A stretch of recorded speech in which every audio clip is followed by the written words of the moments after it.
Hey there, this is Jaxie with the Systems Alliance, and in this video we're going to go over the fact that 15 countries and one US state just signed an agreement to go after loot boxes.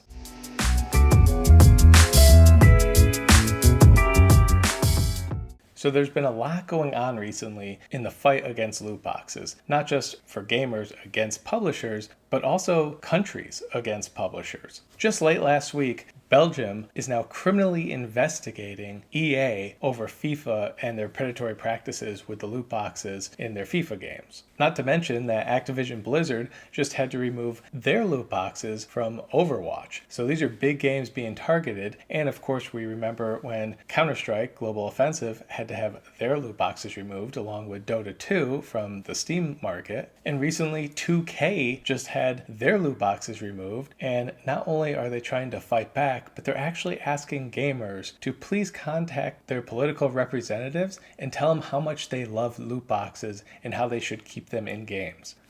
You can't make this stuff up, but that's how desperate these publishers are. Because if they don't have the ability to get the money from these loot boxes, that's the only way they know how to innovate. Very few companies are coming out with actual games that are innovative. You could think of maybe CD Projekt Red and BioWare used to, hopefully they get back to it, but there's very few companies now that actually make innovative games that aren't indie games. For AAA titles, they just keep stuffing more and more loot box type items into them, and it's really hurting the gaming industry as a whole. The bad part is that they're going towards mobile games, which are literally just gambling focused. So 15 gambling regulators from Europe, as well as one from the state of Washington here in the United States, signed an agreement announcing that they will, quote, address the risks created by the blurring of lines between gaming and gambling. Obviously, this is something as a gamer we know has been going on for a long time. We don't like it. We've been talking about it for a long time. Now it's finally reaching the ears who can actually do something about it. So this whole thing came about at the 2018 Gambling Regulators European Forum. And obviously the state of Washington joined in as well to sign this agreement. So the intent was to tackle the most obvious stuff first, and that being, quote, unlicensed third-party websites offering illegal gambling linked to popular video games.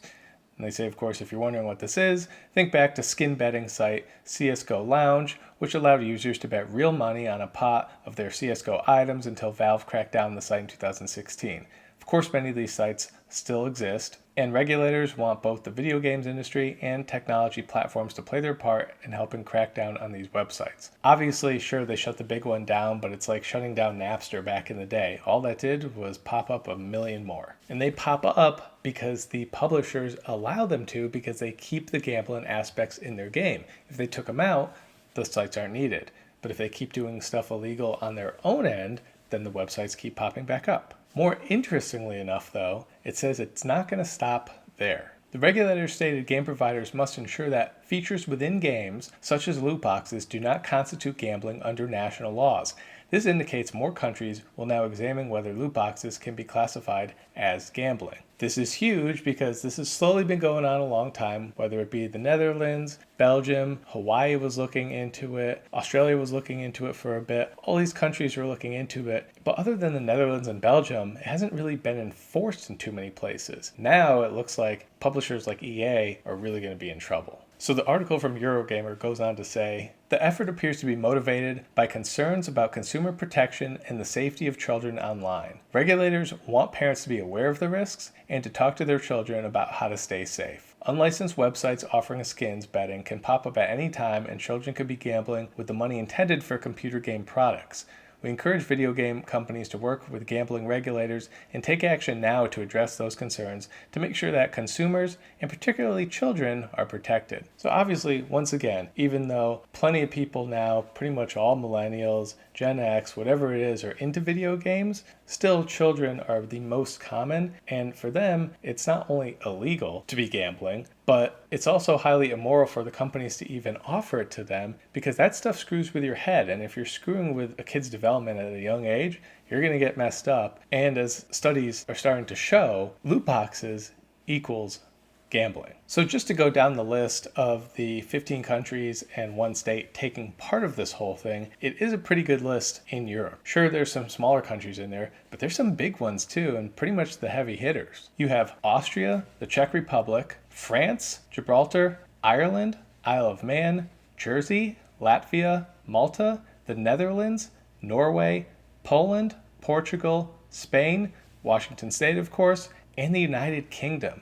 This is absolutely huge to have those big heavy hitters like the UK and France, Spain, and of course Washington State. I mean, that's Seattle. That's where game companies pop up a lot. I mean, that's the home of Microsoft. So not that Microsoft has a huge problem with this sort of stuff, but I mean, this is getting really big. And obviously, if you attack them in your home state, they're going to have to change the way they do things. Now, of course, it does mention, since this literally just happened, although no solid action has yet been taken, the international effort signals a major shift in the loot box regulation debate.